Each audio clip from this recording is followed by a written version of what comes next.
Hello there. The EU attack dog, Macron's France, is now claiming it's the UK that's being confrontational.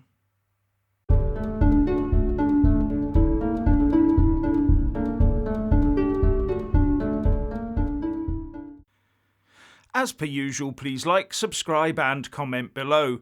And when subscribing, please do press that little bell, but also select the all option, or you won't get any notifications when I publish a new video. So do you remember that letter that the French Prime Minister Jean Castex sent to Ursula von der Leyen that was posted on Twitter with the immortal line in it saying, "It is essential to clearly show European public opinion that honouring the commitments entered into is not negotiable and that there is more damage to leaving the Union than to remaining there." Well, according to the Times, that tweet's been deleted. Because according to the report, it was posted on social media by accident. Seems that transparency is not flavour of the month with our European Union's so-called friends and partners. Foes and opponents would seem to be closer to the mark here. But why delete it? Unless it gives the game away.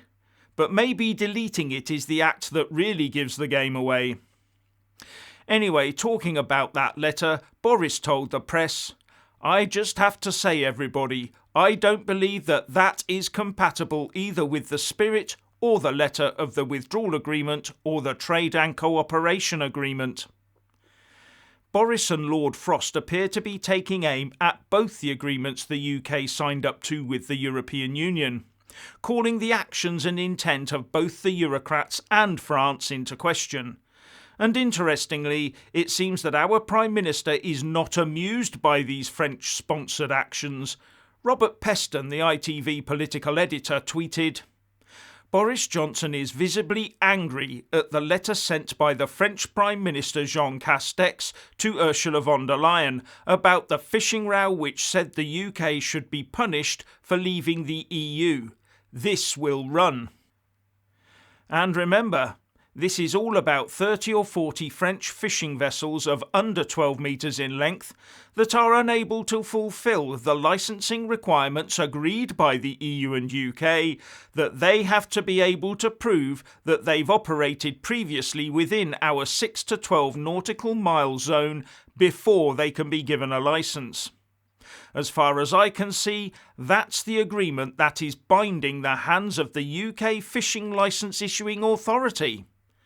Interestingly, the French Europe Minister Clement Beaune, who is well known as Macron's attack dog, says that although it's just a few EU boats overall, 40% of them are French.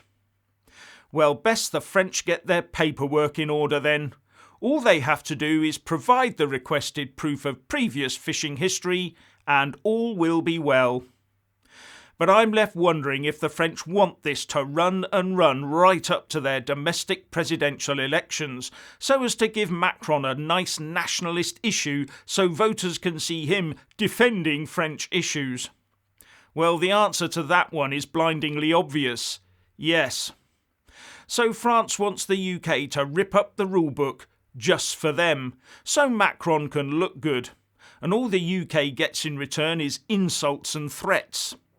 And if Boris makes the monumental mistake of backing down, Macron will milk it for all he can, and the wider EU will then double down on trying to punish the UK. Appeasement never works. Ever.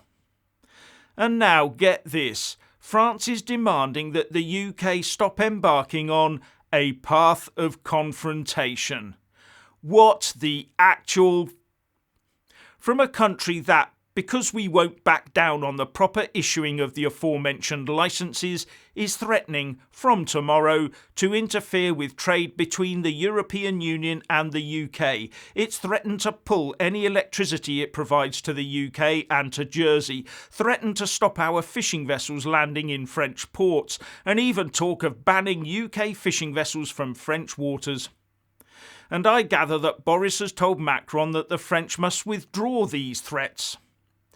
And for all those that claim that France is acting like a sovereign nation, the truth is that under EU law that France says it values so much, it can't.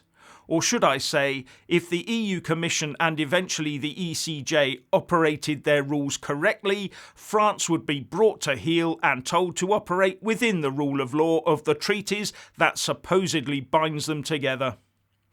Acting unilaterally to basically attack a neighbouring country is not allowed. They must get EU agreement first. They are not sovereign within the Brexit trade and cooperation agreement.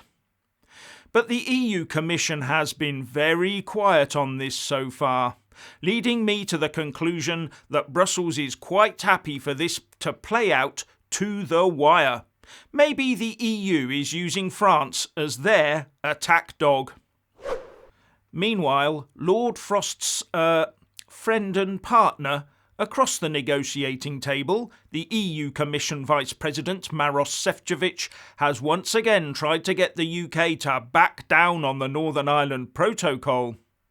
But before I get to that, I just want to say a massive thank you to all my Super Thanks, Patreon and PayPal supporters, as well as those that do buy a mug with my mug on it. Links in the descriptions box below. You really do help me keep this channel going.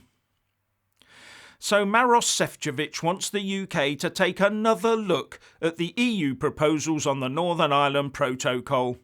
Proposals that would reinforce the jurisdiction of the ECJ over Northern Ireland and basically require the UK to sign up to rule from Brussels. And this, of course, is now a red line issue with the UK.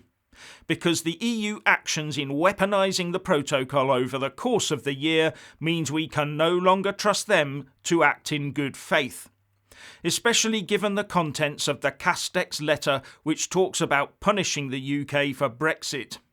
That letter now sours everything the EU puts forward, especially if France has got a finger in that particular pie.